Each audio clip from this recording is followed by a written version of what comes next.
Okay, so in this episode, I want to start talking about Marx's analysis of capitalism. Um, Now, as I mentioned last time, Marx thinks that at each stage in history's development, in each epoch, there are two key classes. In a slave society, it's the slave and the slave owners. In feudal society, it's the lords and the serfs, and in capitalism, it's the workers and the capitalist. Now, in any of these in any of the first two societies, anyway, there can be people who don't belong to either class. So in slave societies, there'll be people who are neither slaves or slave owners, and in feudal societies, there'll be people who are neither lords nor serfs, and that's fine. Those societies survive perfectly well with this disparity. It's just that for Marx, those people aren't key to understanding the basic structure of those societies. But capitalism seems to be a bit different. Although I suppose capitalism can survive, it has survived with people who are neither capitalists nor workers. It looks as if capitalism is rather voracious in this regard, in that it wants everybody to be a capitalist or a worker. Now, just a rider on this, it's important to say, I'm not going to talk a lot about this, but it's important to recognize that you can be both a capitalist and a worker. So, for example, a worker can buy shares in a company and that way become a capitalist. So it's possible to be both, but nevertheless, there are two distinct social roles, capitalist and worker. But the idea is that there are these two social roles, and capitalism seems to want everybody to fit into these two roles. Now, during my lifetime, there are two areas, well, I'm sure there are many, but there are two that really strike me where this has happened.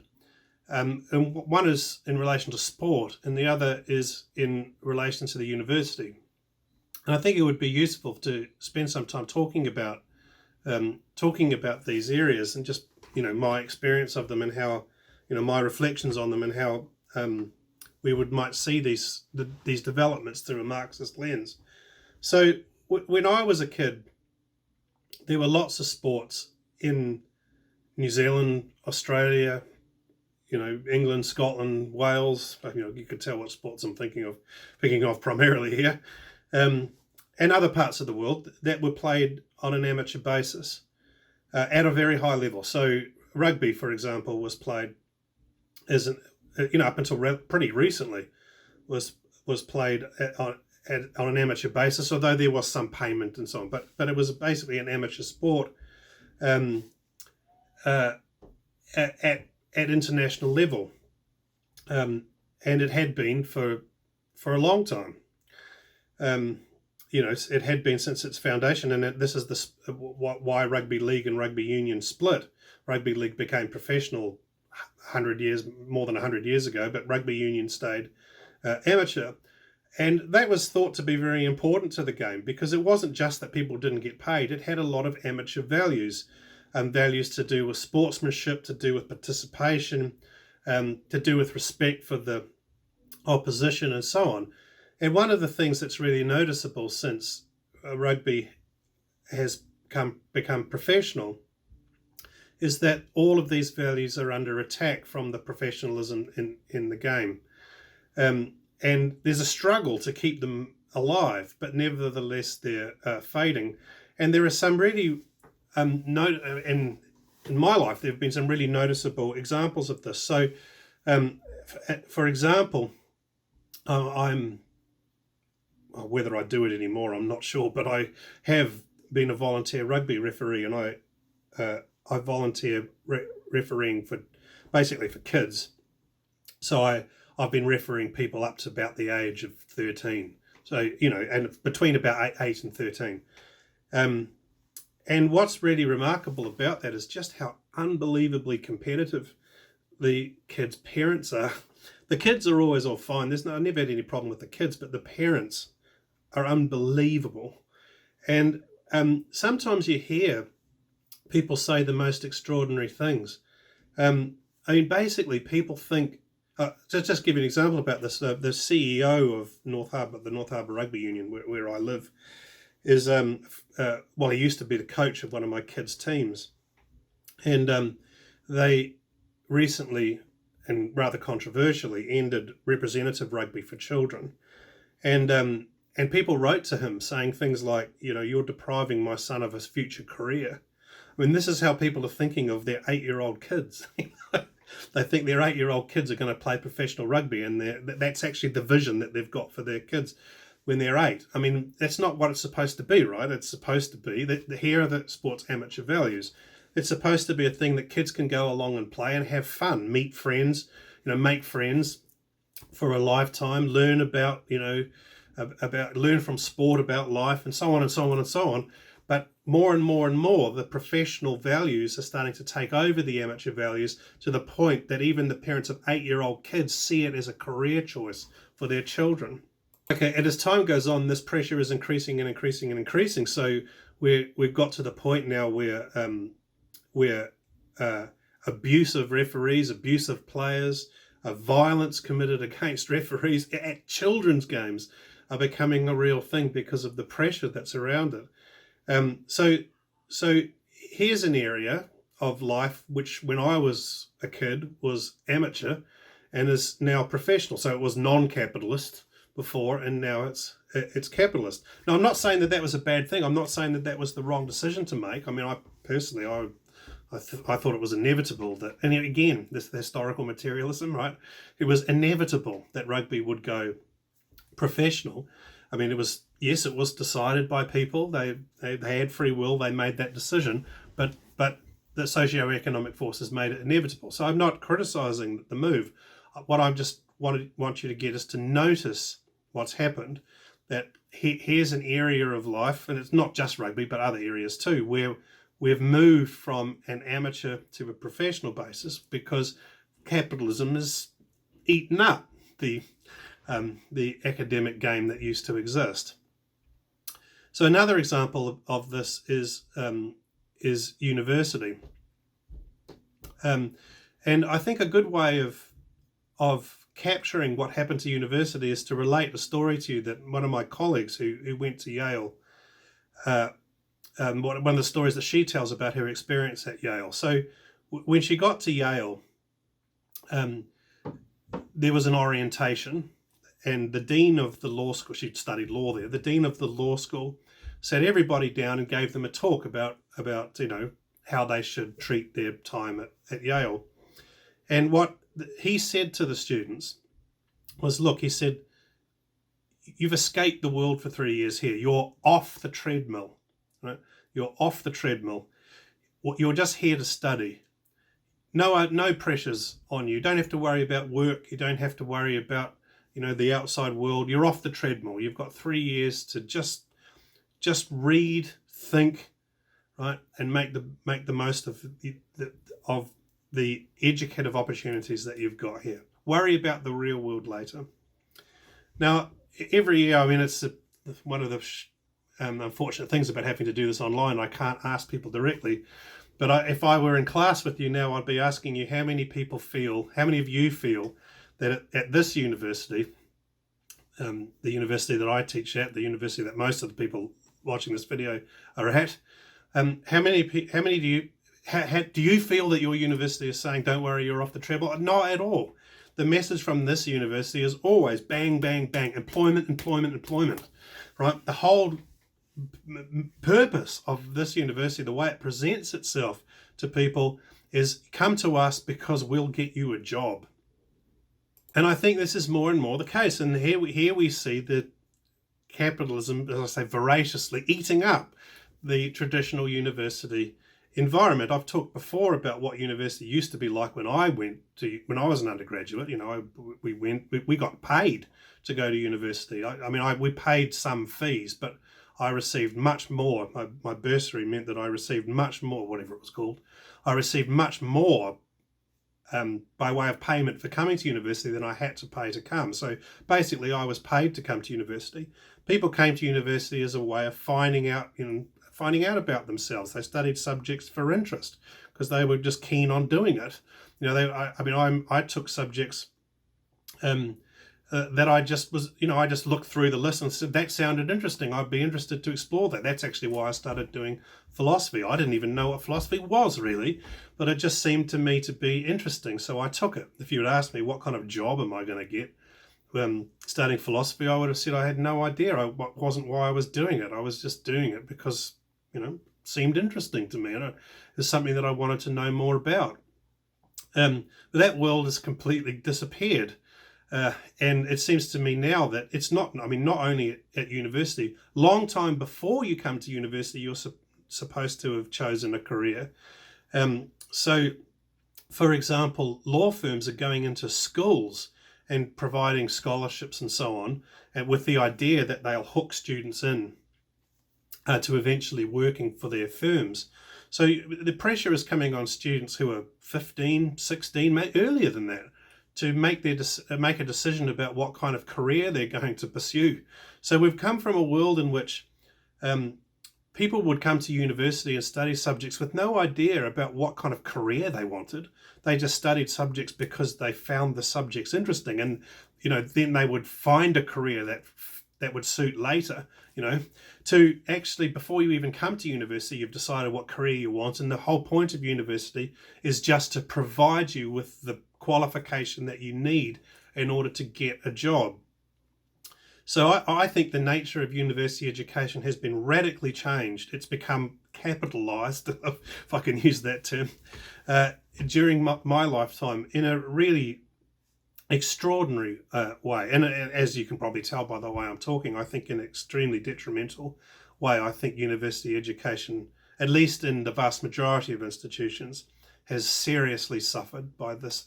From this, it's had a very detrimental impact on the level of education, for reasons that I think are obvious, and also for reasons that aren't maybe so obvious, but I probably don't have time to go into here. But one thing I do want to point out is that's very important, is I think that the support that exists for these changes, that is for making the university more of a capitalist institution, come not entirely but largely from the political left and not from the political right. I mean, if I think of my colleagues, for example, I'm not just speaking about in my current job, I mean the colleagues that I've had throughout my career.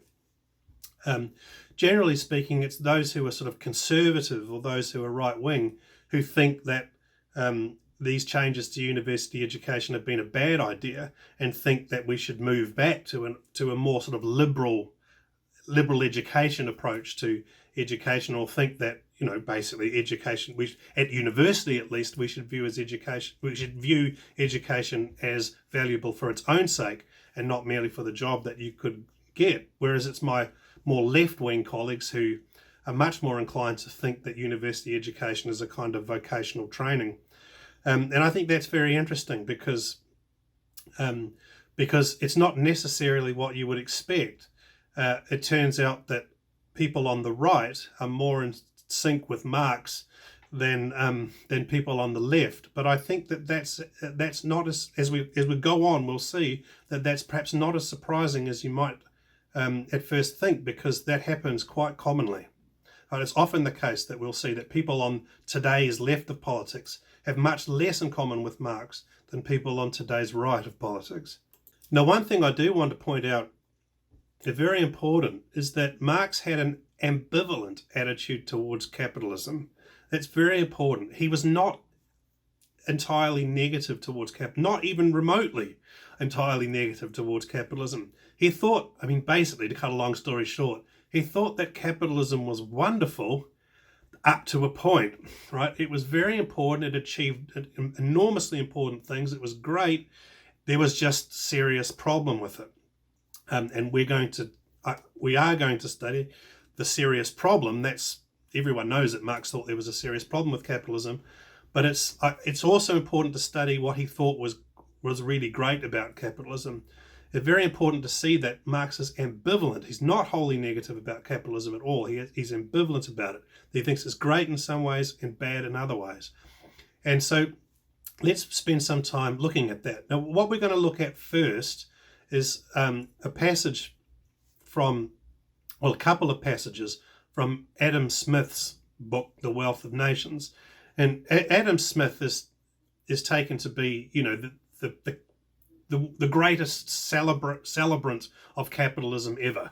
I think the Wall Street Journal is dedicated to the work of Adam Smith. So Adam Smith is like the arch capitalist, if you like. I mean, I think this is a bit of a cliche, a bit of a caricature, but nevertheless, here we have a couple of passages from, the great celebrant of capitalism, Adam Smith.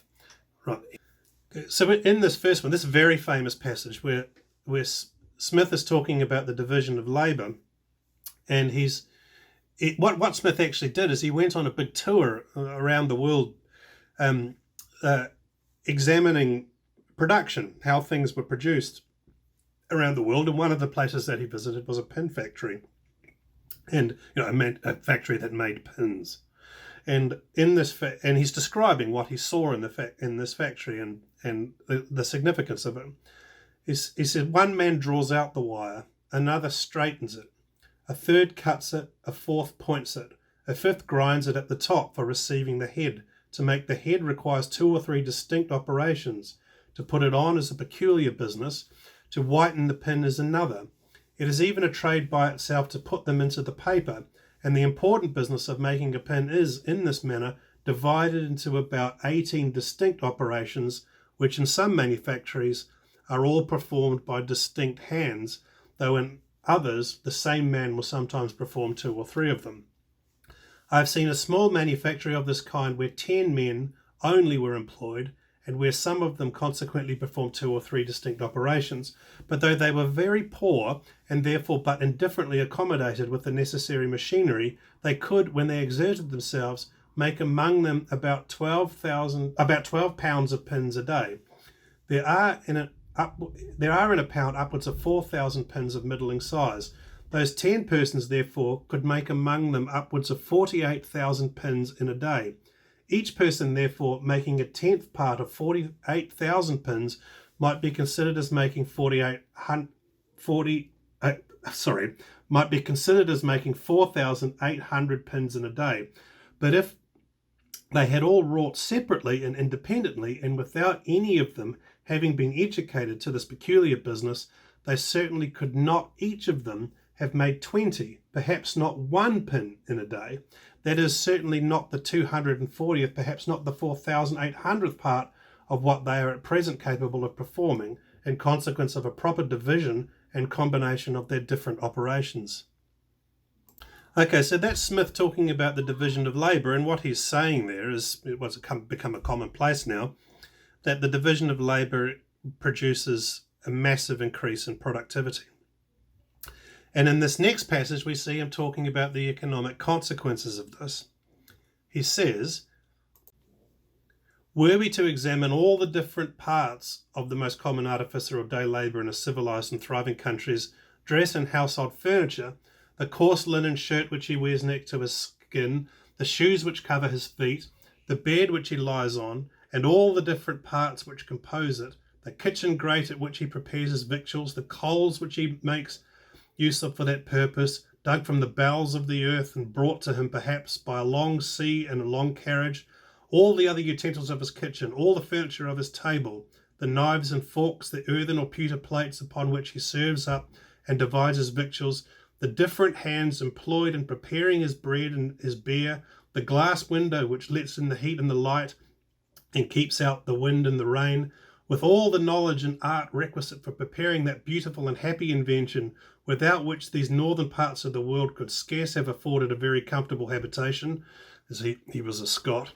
together with the tools of all the different workmen employed in producing those different conveniences.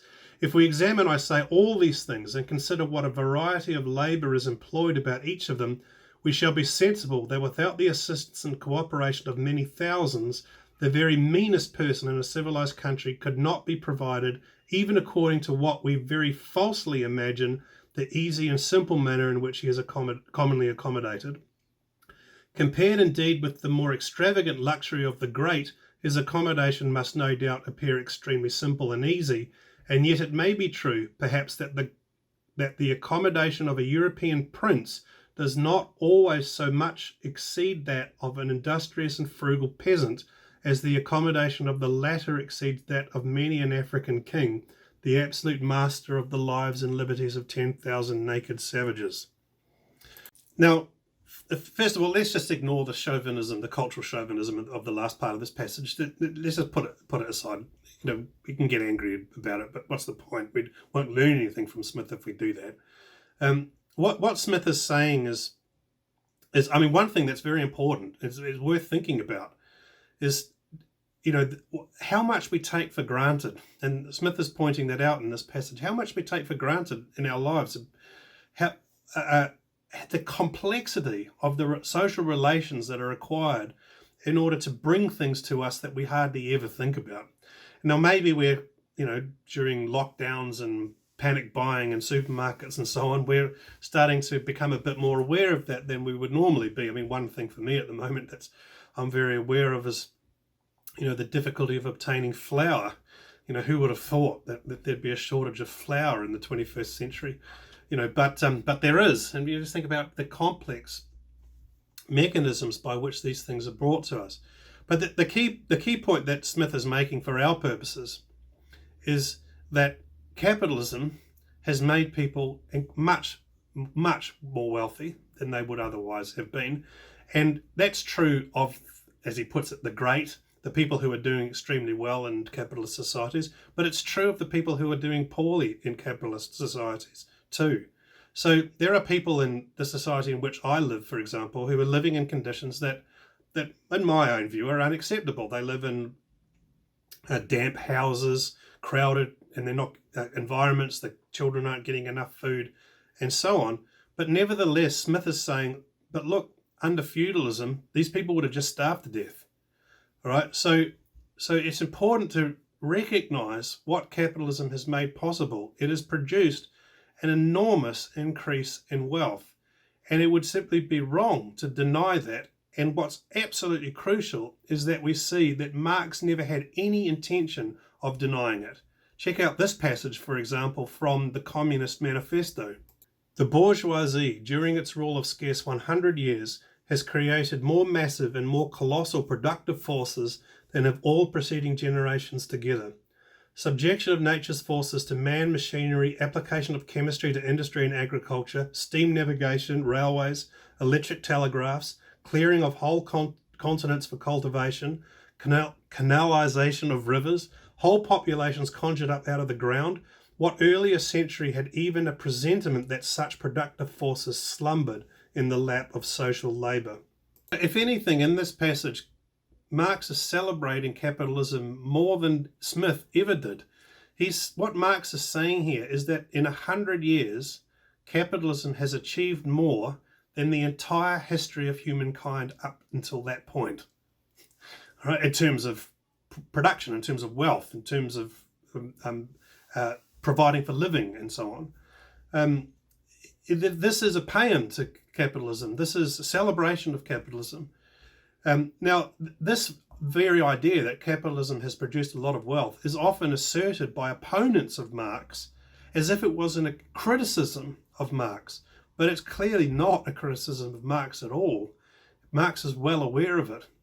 In fact, for Marx, the productivity that capitalism creates is an essential condition for communism. Marx's view is that capitalism would produce what we can call a superabundance. That is, it would not just produce enough for everybody, it would produce more than enough for everybody. It would produce a superabundance of goods. And it was only because of that, because of capitalism's incredible productive power, that the move to communism would even become possible. Okay, so Marx is by no means a wholesale critic of capitalism. He thinks that capitalism is extremely powerful, extremely important, extremely productive, but nevertheless there are problems with capitalism. And the problem is, as we saw earlier, that there is exploitation under capitalism, and that exploitation is unjust. And we'll turn to that topic in the next episode.